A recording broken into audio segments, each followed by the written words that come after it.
And good morning, everyone. Welcome to the 46th episode of the Insiders on Real Estate and Marketing. I am your host, Sandy Hibbard, and sitting next to me is my co-host, Mr. Mark Miller, representing our sponsor, Secured Title of Texas. How are you, my dear? I'm doing great. Yeah? It's another morning. It is. I know. I did this for you. I did this for you. I thought about that. You know, Mark's like the last episode, we did it in the morning, and I'm coming in, bags under my eyes, and he's all chipper. I'm like, how do you do this? I'm going to try to do it one more time. So, anyway. I've been up since 5, so, you're just ready. Oh, wow. Yeah. Wow. I'm 5 hours in, I'm rocking. Well, you must go to bed at like 7 o'clock or something. Sometimes. Well, we've got a super show today, and but before we jump into that, we have to know a little bit about what this market is doing right now, because you gave me some information and kind of hinting at a storm brewing. Yep. Talk to me about that. Well, we're just continuing to have market compression. The overlay to that is that we naturally move into the holidays anyhow, so business usually slows down a little bit in November, December. Holidays, people don't want to move, Christmas, etc. Yeah, historically it's always been that way. But then you overlay that with a 7.5% interest rate, which is down slightly, and it's stimulated a little bit of originations, but not enough. So we've really got a very compressed market, and closings are down substantially across. In fact, I was in a meeting with the Texas Land Title Association at dinner, and they said statewide we're down 40%. Whoa. Statewide. So on closings? Yes. So the resulting of that is that we've had now 4 title companies that have gone into receivership, and I look for more companies that don't have the capital capability of having to close their doors. And that just kind of goes down into the mortgage industry, goes down into the real estate industry. Trickles down everywhere. Yeah. So there's there's kind of a fear factor out there, and then we're starting to see the foreclosure on the commercial side. They just foreclosed on a building up on the tollway, One Hanover, which is only I know that building. It's 200,000 square foot building, and New York Life just foreclosed on the owners who are out of Houston. Wow. So the office segment is going to be the first to suffer. Yeah, and that's not good, because that's kind of been holding things together this year, Correct. hasn't it? And then overall, you have in the Metroplex probably somewhere in the neighborhood of $10 billion of debt that is coming due in the next 12 to 18 months. And those rates were probably sitting in the 2 to 3% range. And now if a lender's willing to do that, it's going to be in the 8% range. Yeah. So we got some challenges ahead of us. I'm not looking for a robust 2024. I'm looking for hopefully a better 2024, but our budgeting is being realistic. At least stable, right? Stable. That's what I'm. Well, I think it's affecting all businesses. It is. I'm experiencing that in my own business, that companies have really struggled since July. It's like it kind of hit midsummer, and I'm seeing some people who have had established businesses that have really, really struggled. Yeah. Up until now. So fingers crossed that things are going to get better. But today we're going to learn how to handle some of these challenges. And Mark, I'm really grateful that you brought our guest our way. So I want you to just jump in and talk about her a minute and introduce her. With what I just had given as the preamble to that was just how important mindset is at this moment in time, and discipline, and not fear, but be faithful and be disciplined and focused on a daily basis, and don't look too far out in front of you to that side, and just work your daily side. So all of that being as a mindset, and I had the opportunity to meet Amberly, spoke at our Dallas Roundtable organization that I'm involved in, and she just absolutely floored everybody. Everybody was note-taking fools while she was, because she just has so many great nuggets, and part of that is and what she went through. And in 2010, when she was living in California, she was into fitness and dance as part of her profession, and she was out on a beautiful day riding her Harley, and she got T-boned by SUV. The end result of that was she had to make her way through 34 surgeries and live in a situation that none of us can even comprehend, which is just not only the recovery side of it, but just dealing with the daily pain. Right. And that all takes the mindset in order to do that and recalibrate yourself, and you have to do it on a daily basis. Events like that change you. Totally life-changing. And change your life. I mean, having to fight for living, having to fight for your leg, having to fight to walk again. All of those things, things that we take for granted, right? Right.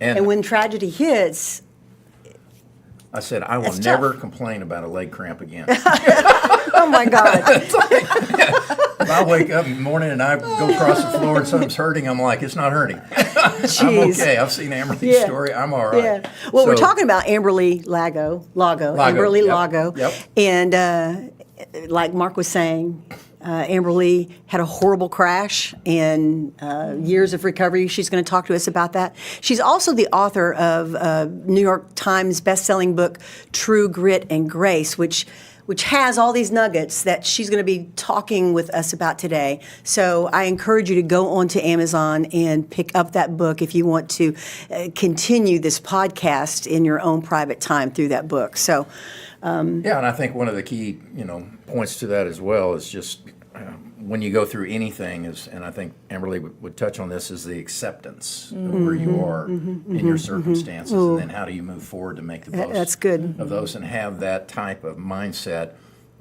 positive attitude, those type of things that help you get through each of those days. Not just, as a Judge Jim Fight, I've been interacting with him a little bit on this broker issue.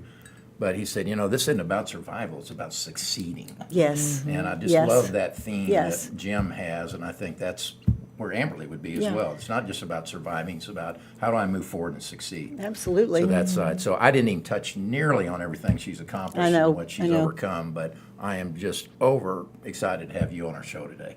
Well, So- my goodness. Thank you, And I am Sandy too. and Mark. Thank y'all so much for having me on. I'm just honored to be here. And so much of what you said, well, first of all, I'm not a New York Times bestseller. I just have to say that. But I hope to be someday. We're speaking it out. I just put in a new book proposal. And I'm like, hey, who knows? Maybe that'll come true. But, You never know. it is a hard times right now. And I can definitely attest to having to completely reinvent what I did, my career. I mean, I was 38 and had to start over. I had $2.9 million worth of medical expenses. We had a lien on our house.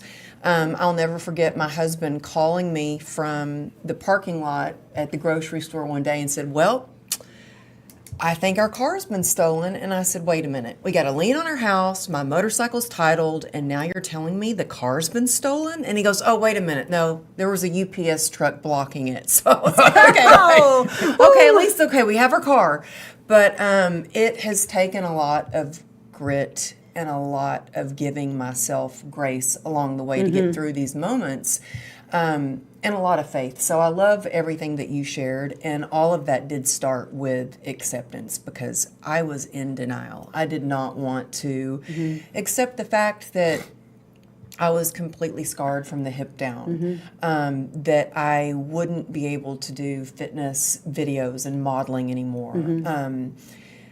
That I didn't want to accept that I was out of work. I was the main breadwinner of the family. And it was when I got into acceptance and had awareness for where I was, who I was, that my life started to change. So I think that's the first step for anyone, is just to take radical accountability and get radically honest with yourself about where you are on your Absolutely. journey so you can move forward. Well, Amberly, let's go backward just for a second and share exactly what happened. We know that you were on a motorcycle and you were hit. I can't even imagine the damage that would do to anybody who's being hit by an SUV that's on a motorcycle. So what happened to you? Well, it's interesting. Just last weekend, I had one of my girlfriends, I had a mastermind meetup, and one of my girlfriends from California came out, and she was the last person that I talked to when I got on my motorcycle. And I'll never forget, she said, Amberly, be careful. And I remember putting my helmet on and saying, I said, I'll be careful.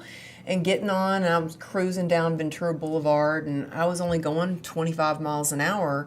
And as a motorcyclist, you drive defensively, meaning that you pay attention. Sometimes in the car people are texting or they're listening to the radio or they're not really paying attention. But when you're on a motorcycle, you are looking around at everything to make sure people see you, to make sure you're safe. And I remember seeing this guy coming out of a parking lot, and I thought, okay, he sees me. Then I was like, oh, he doesn't see me. And it was too late. He had went out of the parking lot fast. So it was like it wasn't like a slow turn. It was like he was trying to beat me. So I was punched, thrown off my bike, thrown about 30 feet. And I remember when I finally came to a stop, I looked down and my leg was completely crumbled into my pieces. God. And, there was blood everywhere. I didn't know at the time, but my femoral artery was actually severed. And luckily, I had a guy who came over right away, took his belt off, made a tourniquet around my leg. And the paramedics were right down the street at the Coffee Bean. They started running towards me before they even got the call. So I feel like... Because they saw it. They saw this They happen. heard it. They saw it. And I feel like everything happened, and I was so blessed and had guardian angels looking after me that I got to the hospital right away, because you can bleed out within 10 minutes when you have a severed femoral artery. And... remember, the ER was chaotic. It was just... So you were conscious? Oh, I remember every single part. Oh, I my remember gosh. laying in the road, and the things that went through my mind, like one of the first thoughts I had, and I'm sure y'all can relate to this a little bit, because being an entrepreneur, like my mindset was, okay, well, this can't be good. I might have to train clients on crutches for a while. That was one of my first thoughts. You already transitioned. My God. I had no idea like how my life was going to change. Right. I'm thinking, okay, how can I keep working? How can I keep a roof over my head? Like, what's next? Amazing.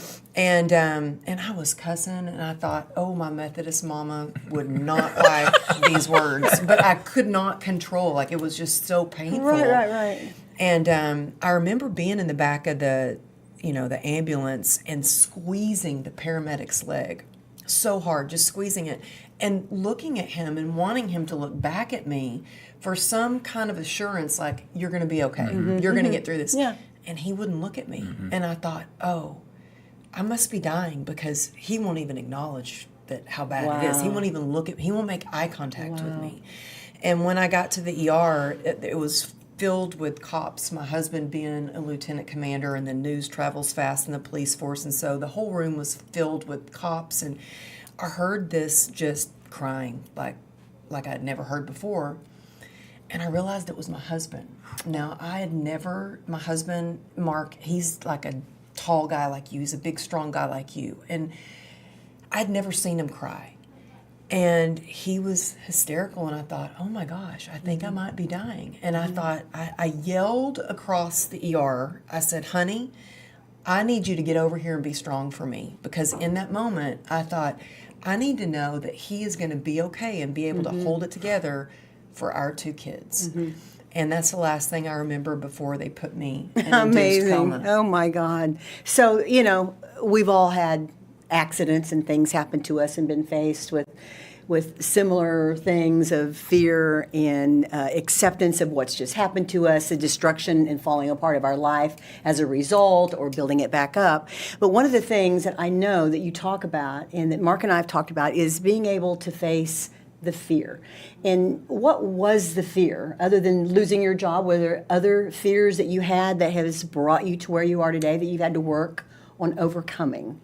I think that when I was in the hospital, I was so, of course I had fears. Of course I thought, wow, what if tomorrow's the day that I wake up and they tell me, I'm sorry, we couldn't save your leg and we amputated your leg. I remember there was one night in particular where I was spiraling down into depression and fear, and I was thinking, what if they do amputate my leg? What if I can't chase after my kids? What if my husband doesn't love me? What if he leaves me? What if I can't work again? What if I can't walk again? All these things. And I remember in that moment thinking, okay, wait a minute, I have a choice here. I can continue to go down that road of what if and despair and sadness, or I can look at what I do have and what I can do, and that's where gratitude really came in and saved me. And in that moment, I grabbed, I had a little notepad that somebody brought me in the hospital, and I wrote in that notepad every nurse that I had that came in, because I wanted to know them by name and thank them by name. Every doctor, every client that came in that brought me food or flowers, every friend that came to visit me, because I wanted to write them a thank you note for coming to the hospital And I was, of course, so drugged up from, I would have a day of surgery, a day of recovery, a day of surgery, Oh my a day of gosh. recovery. And so I wrote everything down so I would not forget to write them a thank you note. And I noticed as I would focus on how grateful I was for everyone who came in and what I did have, it started to change the way that I felt. And so now, to this day, I still practice gratitude. And I say Absolutely. practice because sometimes it's hard. When you're going through something real hard, and I will tell you, even this morning, so if you saw my foot right now without my shoe on, I think I actually broke a bone in my foot. My whole foot is black and blue and swollen. And so when I wake up in the morning, I can barely walk. It takes a while to keep moving, especially with complex regional pain syndrome. And I could easily go down the road of life is hard, man. Maybe I'm just going to give up. Maybe I just need to go I'm back to done. bed. Yeah, what else? Yeah, what else, you know? Right. But Mark, like you, I got up at 5 o'clock this morning, and the first thing I do is practice gratitude because it shifts my mindset. It really gets you focused on what you can do and what you do have. And so I also have accountability with that. So I have a group of ladies, we call ourselves the God Squad, and we have an app that we use, and we write 10 things that we're grateful for, and we share that. Because it's one thing to feel grateful, to write it out, but to share it, and then to read what somebody else is grateful for, that really shifts your perspective. And you're doing the work. My therapist years ago told me that to make it in life, we need a strong will and a grateful heart. And I've had that on my refrigerator for years. A strong will, which I see that in you, and a grateful heart. But you do have to work at that every day. And it's not like one day I'm going to accept my situation and then everything's going to be okay. Sometimes we have to accept our situation 50 times a day. You're so right. You are so right. Yeah? Yes. I'm so glad you said that. It's not You're like so a magic right. pill that you take. And even gratefulness isn't like a magic pill that you take. It means we have to dig in and do the work.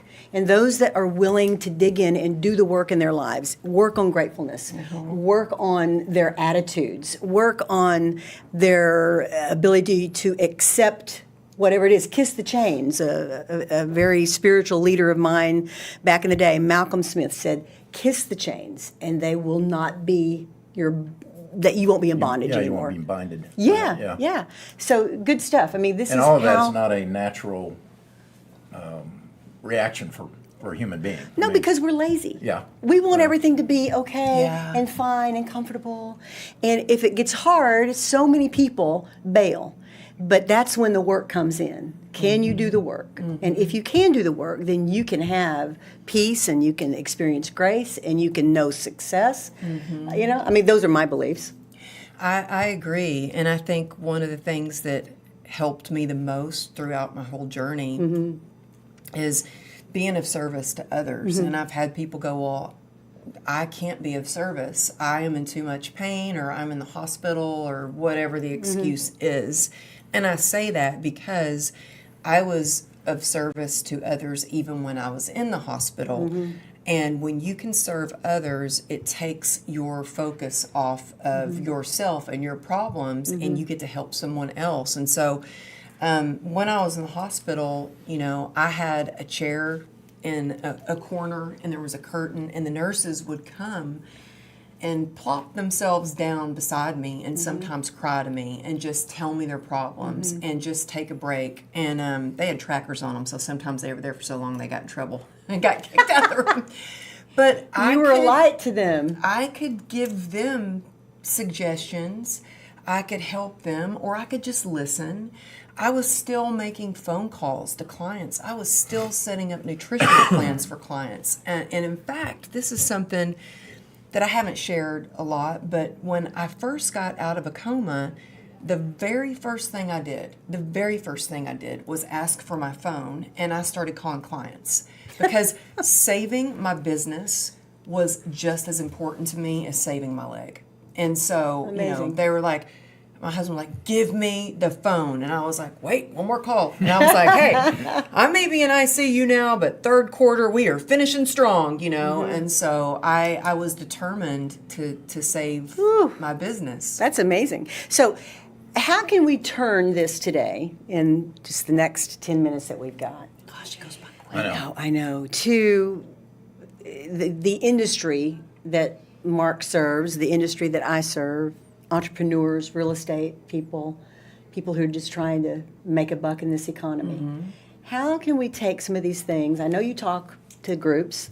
Let's turn it to that. How can we encourage the entrepreneur, the realtor that's out there, the luxury person, the title rep who's out there trying to get business when their personal world is crashing down around them? What is it? What's the spark? You know what? I think that sometimes when you're an entrepreneur, and especially when you start achieving luminous success, a lot of success, with what is that saying? New levels, new devils, the thing. Ooh. But Never heard that, but that's a good one. yeah, I mean, there's always challenges, and I know for me, I have sometimes felt alone, and I know when I was after my accident, I felt very alone, like nobody would ever understand what I was going through. And I always prided myself in the fact that I had grit. Like, when you've got grit, there is no quit. And I was just like, I'm going to work hard. I'm going to push hard. And I mean, how many of us think if I just work harder, if I just focus more, if I just post more on social media. Oh my gosh, yes, we all do. Then I'll be successful. And what I found is that did not work for me. And what I found is grit without connection is resistance. Okay. It feels like clawing your way to the top. It feels lonely. It feels like hitting roadblocks. But grit with connection is where you find resilience. And so just to know, like, if there's one thing that I can share to take away from this whole time together today is like, don't do it alone. I, for so long, felt like I had to do it alone. I didn't want to ask for help. If you're struggling, come together, ask for help. I mean, what you guys do with your show is amazing because people get to hear you and learn from your wisdom. But I would suggest, like, come together and work together so you don't have to do it alone. Yeah, we're strong alone, but together we're unstoppable. I love that, and that goes back to building a team. Like Right. what we've been talking about a lot this year is building a team around you. And entrepreneurs of a certain ilk tend to want to do things by themselves because they like the control, because it's comfortable, because they have their own way of moving into a day, and it's just easier on their own. But the struggle, I agree, has to be because we don't have that support or we don't have a team. Right. And there was a movie I was watching last night where the actress said, but how can I do this? I don't have a team, and you're not ever going to get me a team. No one's here to help me do it. Well, there's a difference in being like that or being someone that takes their grit and realizes, I need a team, I'm going to go out and create it myself. Yeah. As opposed to the person who's like, wah, I don't have a team, you won't do this for me. What you just said makes me remember a conversation I had when I was telling somebody who had the same nerve disease that I had. She goes, well, you're lucky that you had community. And I said, you know what? Your hard work puts you where your blessings can find you. You don't just get to have a team.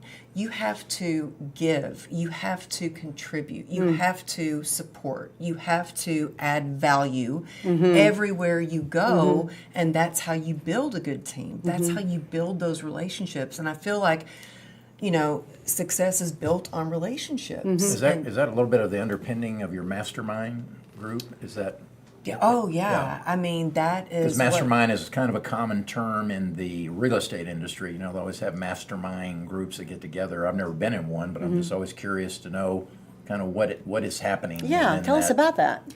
Well, you know, when I first started out, and I mean, 6 years ago, I didn't own a computer, and I had this bright idea. I was like, I want to write a book. And people were like, you want to write a book? No, you should stick to fitness. Like, you don't own a computer. You don't have a college education. You shouldn't do that. And I was like, well, then I'm definitely going to do that. And so I wrote like 90% of my book. Love it. On a notepad. Then I hired an editor, and I was like, what kind of computer do I need? That is And I great. went and to the, bought a computer, took classes on I didn't even know how to attach a picture to like an email. That's how, Right. Because my whole life I lived on the dance floor and the gym floor. Yeah. And so I wrote this book, and I went through so many, figured out how to use social media and built my social media from the ground up. I did all my branding because I didn't have the money back then to hire anybody to do it. So I had to figure it out, and I made a commitment. You talked about willpower earlier, and I think willpower is great, but I think discipline is where it's at. And some people don't like to hear that word discipline. Yeah. But man, when sometimes your willpower fleets, especially if we get too hungry, angry, lonely, or tired, I always say halt, because if we get any of those things, our willpower will go out the window. But if we're disciplined and we are so focused on why we're doing something, then we'll continue to strive to keep moving forward and to stay focused. And so I wanted to create a mastermind for women so I could time collapse their goals, so I could share all the mistakes that I made, which were great lessons for me, sometimes very, very expensive lessons for me. But I wanted to just be able to share those things with other women who want to share their message if they want to write a book, do a podcast, speak on more stages, so I can impact them so they can impact the world in a positive way. Fantastic. In working with women, what do you feel like is one of the major obstacles that female entrepreneurs struggle against? I know that there are a lot of maybe female entrepreneurs that struggle out there, but honestly, when I started my mastermind, I prayed for faith-filled women that want to make a positive impact in the world, that are collaborative, that are supportive, and I have to say that that's what I got. I mean, I know I'm very fortunate that that's who I have in my mastermind. I'm very protective of that. I'm very when people apply to join, I'll get on a call and they're like, "Oh my gosh, you actually are getting on the call with me?" I'm like, "Yeah, because I want to see if you're a good fit for our group. Absolutely. We're a family." Yeah. I think that what I have heard of before is a lot of females don't have that abundance mindset. And they don't understand that if you help other women, it will come back to you. I mean, not that I help other women because I want something, but I do it because I genuinely love to see them grow and I want to help them. But it always comes back. And I think that if more women realized, there's enough success for all of us out there, that you don't have to think, we can all help each other, and we all grow when we help each other. Absolutely. And it's really about changing the mindset. Mindset's everything. And as I'm listening to you today and your positiveness and how you have taken your light and your chutzpah through the years to bring you where you are today, that was Amberly. I mean, come on, that was you. Now, there are other people out there that can do the same thing in their way. And then there are other people who just can't get there. And so I think that the mindset, working on that mindset, working on gratefulness, working on acceptance. If you're not just a Susie Sunshine, and you're ready to fly, how do you get to the place where you can become unencumbered? And I would say, seek professional help, get a mentor, get a coach, do whatever a person needs to do, because I'm a preacher's kid, grew up in the church, grew up, ministering, and I've seen everything there is to see. I've worked with every kind of person there is to work with. And believe me, the majority of people don't have the light. They don't have the ability to pull themselves up and to talk themselves out and to work themselves out. They don't. Most people need help. And so I think that's where the coaching, the mentoring, finding an outlet, finding some way, a church, whatever it might be. This is why faith, I think, is so important for people, because that does bring you the help. It does help you to overcome your own self sometimes, in many cases. But even in growing up in the church and it being in your face, and every Sunday morning, every Sunday night, every Bible study, every youth group, everything, people still struggle because there are our own demons that we have inside to deal with ourselves. And so that's where I think that professional help can really help you, or a good mentor or a good coach. Because I was just reading our notes here, shift the mindset from flight to fight. And sometimes people go through so much that they don't have a fight left in them. Did you ever find yourself in that situation through all of this where your fight was just gone? Oh, yeah. I went through a struggle where I think when I really hit rock bottom was, I was always driven, focused on success and focused on my career. I moved to California when I was 18 and started working. I had 4 jobs in the first 2 weeks I was in California. I started working when I was 13. And that doesn't include, like, when I was 8 years old, had babysitting jobs.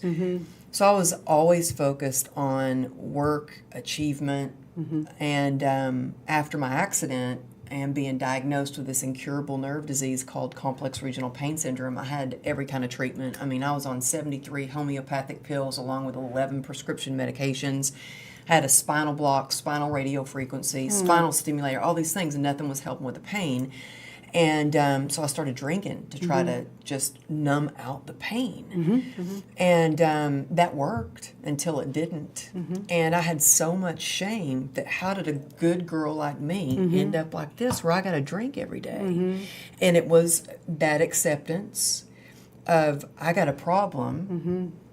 And then getting on my knees and praying and asking God for help. And I thought, I can't do this on my own. I need to believe in something bigger than me to help me through this. That's good. That's good. And I think that what you said about having a coach, a mentor, a community is everything, because People need people. Yeah, I couldn't do it alone. And, I couldn't stay sober without my sober sisters, my sober community. In fact, when next month will be 2 years ago that my family moved back to Texas, and I knew in the first week, I was like, I'm going to need to find a church, I'm going to need to find a barn for my daughter, and I'm going to need to find, like, a sober community for me, because I know my daughter needs her horse crazy girls to be around. We need our church.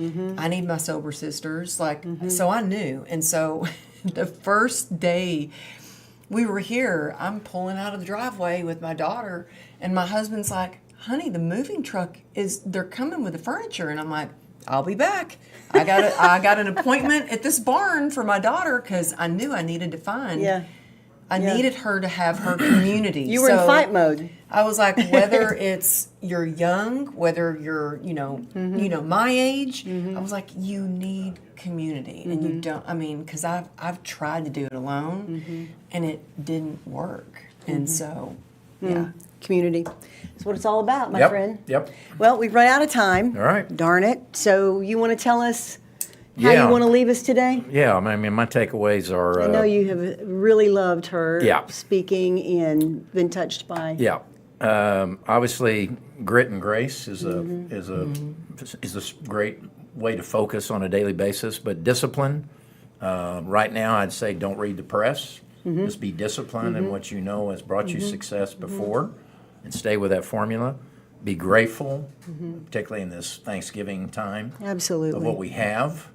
And not be fearful of what you're going to lose or what's going to happen in the market. Just give thanks to that side. And then accountability. Get a group that you can be accountable with, that can support you. You can support them through these times. And communicate. Don't get isolated, but get into communication. Sharing your concerns, your victories, or whatever those things may be, and bring that collaboration together to make it through this, because we got some challenges ahead of us. But it's a cycle, and we'll make it through. But using those type of things, I think, are good ways to Absolutely. to thrive, not Absolutely. just survive. Yeah. I Those are my love takeaways. that. Amberly, thank you so much for being on the show. Thank I appreciate it. It's a pleasure to meet you. Thank you And I so can't wait for us to have much. another meeting, or you to come back on the show, and we'll continue our conversation. Thank you. Everybody, thank you. Have a wonderful Thanksgiving, and just remember to act on your gratefulness, because, listen, we're in America. We are here today, and I would say that all of us pretty much are okay. We might not have everything we want, but we're all pretty much okay. And if you need someone, reach out to us. Amberly is at Amberly Lago. Lago. I never get it right. That's all right. Amberly Lago, Lago.com. Reach out to her, reach out to Mark, reach out to me if you need someone to help you through something that you're going through right now. Don't do it alone. We are here. We love you. Happy Thanksgiving. Happy Thanksgiving. Ciao. Thanksgiving.